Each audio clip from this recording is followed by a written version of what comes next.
যেখানে গেলে আমি হকের উপর টিকতে পারবো না, হক কথা বলতে পারবো না, সেই জায়গায় যাওয়াও জায়েজ নাই, সে চাকরি করাও জায়েজ নাই। যে মসজিদে কমিটিরা বিভিন্ন বয়ান ভাগ করে দিবে যে এটা করা যাবে না, এটা করা যাবে না, এটা রাজনৈতিক আলোচনা, এটা ওই মসজিদে ইমামতি করা জায়েজ নাই।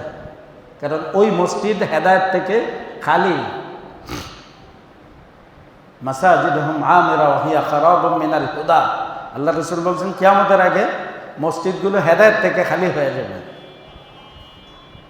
এখানে এইসব ভোট চাওয়া যাবে, কিন্তু ভোট যে কুফুর এটা বলা যাবে না, আল্লাহর বুঝছেন।